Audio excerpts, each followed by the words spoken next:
Hello everyone, this is me Samira. Welcome back to yet another video. This video is gonna share about the chapter The Price of Flowers written by Prabhat Kumar Mukhopadhyaya. Prabhat Kumar Mukhopadhyaya എഴുതിയിട്ടുള്ള ഒരു short സ്റ്റോറിയാണ് ഞാൻ ഇന്ന് discuss ചെയ്യാൻ പോകുന്നത്. Before begins, I will be posting a video soon that will include 100% expected question and answers from the chapter from the focus area for the September exam. സെപ്റ്റംബറിൽ നടക്കാൻ പോകുന്ന എക്സാമിൽ 100% ഫോക്കസ് ഏരിയയിൽ നിന്ന് ചോദിക്കാൻ സാധ്യതയുള്ള ക്വസ്റ്റ്യൻസും ഉത്തരങ്ങളും ഉൾപ്പെടുത്തിയിട്ടുള്ള വീഡിയോ ഞാൻ ചെയ്യുന്നതായിരിക്കും. അപ്പോൾ those have not subscribe the video please subscribe. Okay, ഇതുവരെ സബ്സ്ക്രൈബ് ചെയ്യാത്തവർ സബ്സ്ക്രൈബ് ചെയ്യുക, അതുതന്നെ ലൈക്കും കമൻറ്റൊക്കെ ചെയ്യുക. Okay, please keep supporting.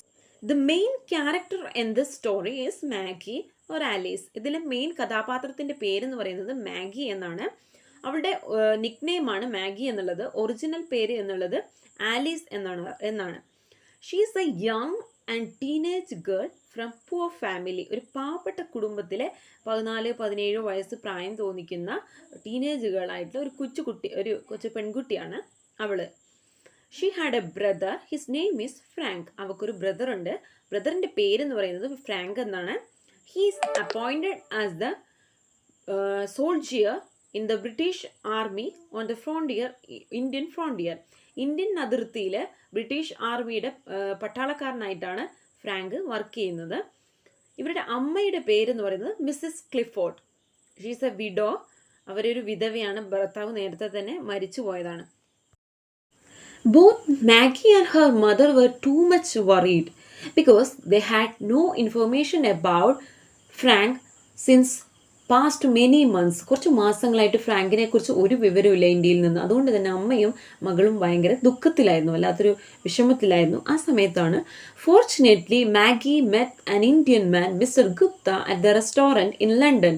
അപ്രതീക്ഷിതമായിട്ട് ഇന്ത്യക്കാരനായിട്ടുള്ള മിസ്റ്റർ ഗുപ്തയെ ലണ്ടനിലെ ഒരു റെസ്റ്റോറൻറ്റിൽ വെച്ച് മാഗി കണ്ടുമുട്ടി. ആ കണ്ടുമുട്ടാനായ സാഹചര്യം എന്ന് പറയുന്നത് ഇതിന് ശേഷമുള്ള കാര്യമാണ് വിശദീകരിക്കാൻ പോകുന്നത്.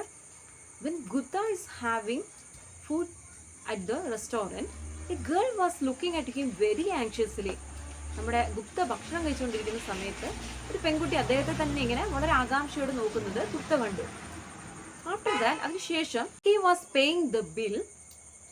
The girl was asking to the waitress that whether that man was an Indian or not, whether the Gupta was an Indian or not.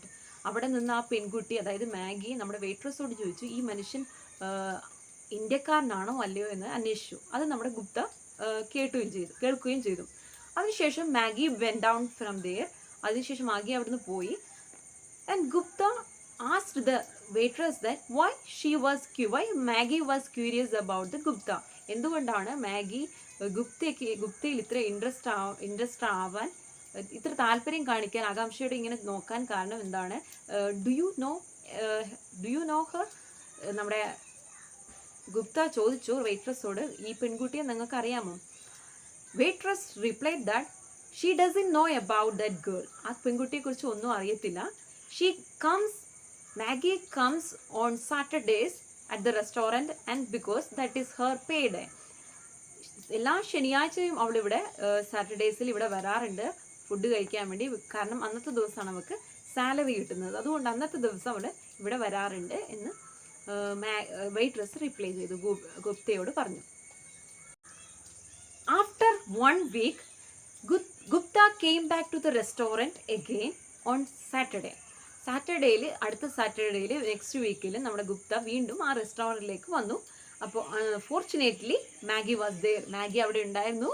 Both of them met each other. രണ്ടുപേരും അങ്ങോട്ടും കണ്ടുമുട്ടി. അതിനുശേഷം after they had a detailed discussion about their family conditions.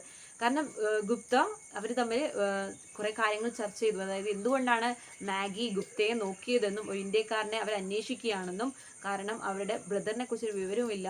അങ്ങനെയുള്ള മുഴുവൻ details ഗുപ്തയോട് Maggie പറഞ്ഞു. അങ്ങനെ after they had a detailed discussion, അവർ തമ്മിലുള്ള ആ ഒരു ചർച്ചയ്ക്ക് ശേഷം she invited him to her house. നമ്മുടെ മാഗി നമ്മുടെ ഗുപ്തയെ വീട്ടിലേക്ക് ക്ഷണിച്ചു, അവളുടെ വീട്ടിലേക്ക് ക്ഷണിച്ചു. അങ്ങനെ ഗുപ്ത അവരുടെ വീട്ടിലേക്ക് പോയി. അവിടെ വെച്ച് missus Clifford were very anxious and also very happy to welcome this man, welcome this Gupta, because he was an Indian. അവനൊരു ഇന്ത്യക്കാരനായതുകൊണ്ട് തന്നെ, കാരണം ബ്രദറിനെ കുറിച്ച് ചോദിക്കാം എന്നുള്ളത് കൊണ്ട് തന്നെ വളരെ ഹാപ്പി ആയിരുന്നു ഈ ഒരു ആളെ കണ്ടപ്പോൾ, ഗുപ്തയെ കണ്ടപ്പോൾ അമ്മക്ക് വളരെ ഹാപ്പി ആയിരുന്നു. ആഫ്റ്റർ ദാറ്റ്, അതിനുശേഷം she said that she had a crystal ring. Missus Clifford had a crystal ring that is send by Frank from India. ഇന്ത്യയിൽ നിന്ന് ഫ്രാങ്ക് അയച്ചു കൊടുത്തിട്ടുള്ള ഒരു ക്രിസ്റ്റൽ റിംഗ് നമ്മുടെ അമ്മയുടെ മിസ്സസ് ക്ലിഫോർഡിൻ്റെ കയ്യിലുണ്ടായിരുന്നു. She believes that this crystal ring had a magical power. Mrs Clifford വിശ്വസിച്ചത് ഈ ഒരു ക്രിസ്റ്റൽ റിംഗിന് പ്രത്യേക ഒരു മാന്ത്രിക ശക്തി ഉണ്ടെന്നാണ് കരുതിയത്. കാരണം ഇതൊരു ഇന്ത്യയിൽ നിന്നുള്ള ഒരു യോഗി, ഒരു സന്യാസിനെ സമ്മാനിച്ചതാണ് ഫ്രാങ്കിന്. അപ്പോൾ അതിനൊരു പ്രത്യേക പവർ ഉണ്ട് എന്ന് നമ്മുടെ മിസ്സസ് ക്ലിഫോർഡ് വിശ്വസിച്ചിരുന്നു. അതുപോലെ തന്നെ she also believed that whoever, especially if an Indian looks at this ring, ഒരു ഇന്ത്യക്കാരൻ ഈ ഒരു റിംഗിൽ നോക്കുകയാണെങ്കിൽ, he can predict the future of any person or he can predict anything about that person. ആ വ്യക്തിയെക്കുറിച്ച് ആരെക്കുറിച്ചാണോ, ആരെ കാണാൻ വേണ്ടിയിട്ടാണോ ആ ക്രിസ്റ്റൽ റിങ്ങിലൂടെ നോക്കുന്നത്, അവരെക്കുറിച്ചുള്ള എല്ലാ വിവരങ്ങളും മനസ്സിലാക്കാൻ, പ്രവചിക്കാൻ പറ്റുമെന്നാണ് ഈ അമ്മ വിശ്വസിച്ചിരുന്നത്. പക്ഷേ Gupta did not believe in this superstitious. ഇത്തരം അന്ധവിശ്വാസങ്ങളിലൊന്നും നമ്മുടെ ഗുപ്തയ്ക്ക് ഒരു തരത്തിലുള്ള വിശ്വാസം ഉണ്ടായിരുന്നില്ല. പക്ഷെ അമ്മക്ക് അതിൽ വിശ്വാസം ഉണ്ടായിരുന്നു. അങ്ങനെയായിരുന്നു അമ്മ ധരിച്ചു വെച്ചിരുന്നത്. ഗുപ്തയ്ക്ക് അതിലൊരു താല്പര്യമില്ല. പക്ഷേ but the insistence of Maggie compelled to him have a look at this ring. പക്ഷേ മാഗിയുടെ നിർബന്ധപൂർവം ഗുപ്തയ്ക്ക് ആ റിങ്ങിലേക്ക് നോക്കേണ്ടി വന്നു. കാരണം she requested him to tell the lie about the Frank's safety for the sake of her mother. അതായത് അമ്മയ്ക്ക് ആരോഗ്യപരമായിട്ട് ഒരു മെച്ചം ഉണ്ടാവണമെങ്കിൽ, അല്ലെങ്കിൽ ഫ്രാങ്കിനെ കുറിച്ച് വിവരമില്ലാത്തത് കൊണ്ട് തന്നെ വളരെ ദുഃഖിച്ചിരിക്കുന്ന ഒരു സമയമാണ്. അതുകൊണ്ട് തന്നെ ഈ ഒരു സമയത്ത് അതിലൂടെ, ആ ക്രിസ്റ്റൽ റിങ്ങിലൂടെ നോക്കുമ്പോൾ ഫ്രാങ്കിനെ കാണുന്നുണ്ട് എന്നും അവൻ ഹാപ്പി ആയിട്ട് ഇരിക്കുകയാണെന്ന് അമ്മയോട് പറഞ്ഞാൽ അമ്മ ഒരു പക്ഷേ ആരോഗ്യം മെച്ചപ്പെട്ടേക്കാം, അമ്മയുടെ ആരോഗ്യ ലെവൽ എന്ന് പറയുന്നത് മെച്ചപ്പെട്ടേക്കാം. അതുകൊണ്ടാണ് നമ്മുടെ മാഗി ഗുപ്തയോട് റിക്വസ്റ്റ് ചെയ്തത് ഒരു നുണ പറയാൻ, ആ ക്രിസ്റ്റൽ റിങ്ങിൽ നോക്കിയിട്ട് ബ്രദർ നല്ല ഹാപ്പി ആയിട്ട് ഇരിക്കുകയാണ് എന്നുള്ളത് അമ്മയോട് അറിയിക്കാൻ. അങ്ങനെ Gupta did the same. Gupta അതുപോലെ തന്നെ ചെയ്തു. And mother became very happy. അമ്മയ്ക്ക് വളരെയധികം സന്തോഷം തോന്നി ഈ ന്യൂസ് കേട്ടപ്പോൾ. ഫ്രാങ്ക് അവിടെ സേഫാണ് എന്ന് കേട്ടപ്പോൾ അമ്മയ്ക്ക് വളരെയധികം സന്തോഷം തോന്നി. However, he was not at all safe at the Indian frontier. Indian അതിർത്തിയിൽ അവൻ ഒട്ടും സേഫ് ആയിരുന്നില്ല. He had already died at the frontier in India. Indian frontier അതിർത്തിയിൽ ഓൾറെഡി ഈ ഒരു പട്ടാളക്കാരൻ മരിച്ചിരുന്നു, ഫ്രാങ്ക് മരിച്ചിരുന്നു. ഇതൊന്നും ഇവരറിയുന്നേ ഇല്ല. അങ്ങനെ when the time comes to return to India, when the Gupta's time comes to return to India, ഗുപ്തയുടെ ടൈമായി ഇന്ത്യയിലേക്ക് തിരിച്ചു പോകാനുള്ള സമയമായി. അപ്പോൾ Gupta went to Maggie's house to inform about his departure. നമ്മുടെ ഗുപ്തയുടെ തിരിച്ചുപോക്ക്, ഇന്ത്യയിലേക്കുള്ള തിരിച്ചുപോക്കിന് വിവരം നമ്മുടെ മാഗി അറിയിക്കാൻ വേണ്ടി അവരുടെ വീട്ടിലേക്ക് പോയി. And Maggie came to say goodbye to Mr Gupta. അതിനുശേഷം she gave a shilling to Mr Gupta to buy flowers to put on his brother's grave.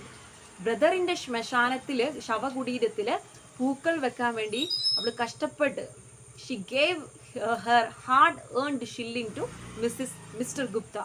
അവൾ കഷ്ടപ്പെട്ട് നേടിയിട്ടുള്ള പൈസ മിസ്റ്റർ ഗുപ്തയ്ക്ക് നൽകി, പൂക്കൾ മേടിക്കാൻ വേണ്ടിയിട്ട്, പൂക്കൾ വാങ്ങിക്കാൻ വേണ്ടി, ബ്രദറിൻ്റെ ശവകുടീരത്തിൽ വെക്കാൻ വേണ്ടിയിട്ട്. But Gupta was reluctant to take this money. പക്ഷേ ഗുപ്തയ്ക്ക് അത് എടുക്കാൻ വളരെയധികം ബുദ്ധിമുട്ടായി. അത് മാഗിയുടെ കയ്യിൽ നിന്ന് അത് വാങ്ങിക്കുക എന്നുള്ളത് വളരെ ബുദ്ധിമുട്ടേറിയ കാര്യമായിരുന്നു. കാരണം അത്രയും കഷ്ടപ്പെട്ടുണ്ടാക്കുന്ന പൈസയാണ്. ഒരു നേരത്തെ Gupta was reluctant to take this money because this is a hard earned shilling of Maggie. ഇത് കഷ്ടപ്പെട്ടുണ്ടാക്കിയ പൈസയാണ്. മാഗി കഷ്ടപ്പെട്ടുണ്ടാക്കിയ, പണിയെടുത്ത് ഉണ്ടാക്കിയ പൈസയാണ്. കാരണം ഒരു നേരത്തെ ആഹാരത്തിന് പോലും വകയില്ലാത്ത അവൾ തരുന്ന പൈസ ആയതുകൊണ്ട് തന്നെ അത് മേടിക്കാൻ ഭയങ്കര മടിയായിരുന്നു. But later he realized that it is good to take the money because this money includes the love and sacrifice of Maggi. ഈ ഒരു പൈസ എന്ന് പറയുന്നത് അവളുടെ അർപ്പണ മനോഭാവവും ബ്രദറിനോടുള്ള സ്നേഹവും അടങ്ങിയിട്ടുള്ള പൈസയാണ്. അപ്പം അത്രത്തോളം സ്നേഹമുള്ള ആ പൈസ വാങ്ങിക്കണമെന്ന് തിരിച്ചറിവ് നമ്മുടെ ഗുപ്തയ്ക്ക് ഉണ്ടായി. അങ്ങനെ Gupta took the money and return to India and he had done a floral tribute to mister Frank. അപ്പോൾ ഇത്രയും കാര്യമാണ് ഈ ചാപ്റ്ററിന്റെ ഉള്ളടക്കം എന്ന് പറയുന്നത്. അപ്പോൾ ഇത്രയും പറഞ്ഞ കാര്യങ്ങൾ നിങ്ങൾക്ക് മനസ്സിലായിട്ടുണ്ടാകും എന്ന് കരുതുന്നു. അപ്പോൾ അടുത്ത വീഡിയോ വരുന്നേക്കും. Bye for now. Will see you on next video. I'm signing of.